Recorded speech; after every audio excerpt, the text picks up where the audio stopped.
Yung mga pare, may guest tayo. So, baby girl, lagay ko lang yung mic ha. So ito, lagi kita nakikita dito eh. Matanong ko lang, gaano ka katagal nag-workout? Actually, around ano pa lang, mga siguro less than a year. Nag-start ako last February. February. Oo. Consistent yun? Hindi. Hindi. So, Oo. sa isang linggo, mga nakakailang. Sa isang linggo, yung target ko is 4 days. Chest, back, leg, and then abs. May pinapalo ka naman. Pero hindi ko siya consistent nagagawa. Nagagawa. Minsan, gawa ng work. So ito, baka, may meal plan ka bang pinapalo? Meal plan, wala. Wala. So ito baka makatulong. Napakalupit itong app na to. Wala pang ganito sa Pilipinas. Okay, number 1 to. Number 1 fitness app sa Pilipinas, Brad. So yun, install ka na. So kunin ko muna yung details mo. So para makita mo, ito yung app. Ang pangalan niya is Please Move Up. Okay. So kunin ko yung dito, profile mo. Since you are a female, age mo is 23. 23. Akala ko 18 ka lang. So, Kanina, 52. 52. 52.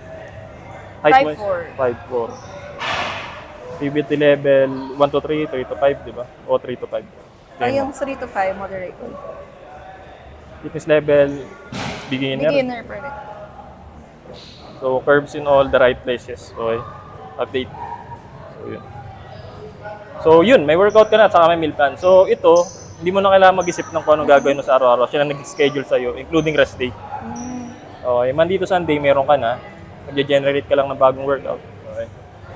So, check natin yung pag-Tuesday mo. So, tinan mo yung pagkakagawa niya. Lower body, strength power. So, hindi siya yung common na lift lang. May functional training din siya. So, stationary lunge, plank 3 sets. So, seated Russian twist, bird dog. So, tinan mo, siya na yung naglagay ng 3 sets, saka 12 repetition. Pati yung weight na gagamitin mo, kung merong weight. So, pagka hindi ka marunong niya, may video. May video ka susundin. So, yan. So, stationary lunges. So, 12 repetition. So, ito, para maganda since pawisan ka na. Okay. I-demo natin. Yan pa naman pinaka-hate teka. ko. Panoorin mo muna, stationary lunges. Parang body weight lang naman eh.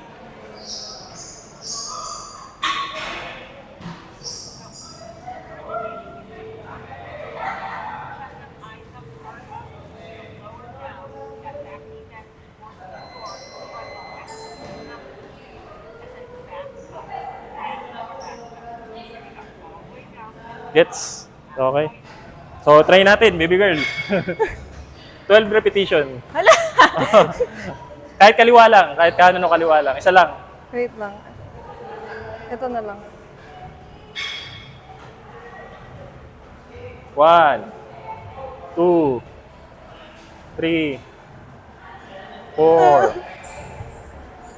5, 6, 7, 8, 9, 10, 11, 12. 12.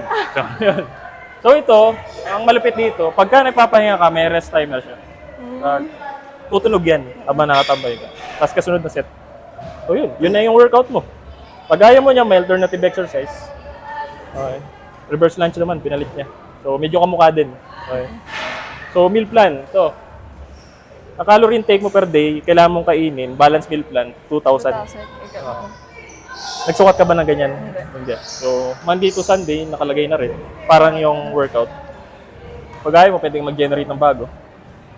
So, check natin pang Tuesday mo. So, ito, banana and peanut butter smoothie. Kare-kare with steamed rice. Saka nakakita ang meal plan na kare-kare, di ba? Saan ako hanap ng kare-kare sa Tuesday? Oo, meal plan na pang-Pilipino talaga. So, ingredients na nakalagay na. Pag hindi ka marunong magluto, pwede kang play yung video. So, maraming hindi marunong magluto eh. At saka, pag ayaw mo niya, pwede mong palitan sa Facebook. Yan, vegetable fried rice. So, yun. Yan na yung hanggang hapunan mo, grilled fish with mango salsa. Fiona. Medyo kakaiba yun, ayaw ko niyan. Palitan natin.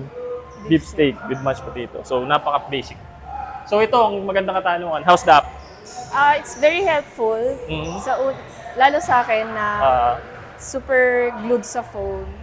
Hindi naman sa super glued, pero I'll always have my phone, especially when working out. Kaya feeling ko magiging helpful siya. Nag-aaral ka pa ba? O? Working. Working. Anong work mo? Secretary. Secretary? Secretary ng department. Saan ka Sa secretary? QMC. QMC. Nice. Okay. So yun lang. Bye. Bye.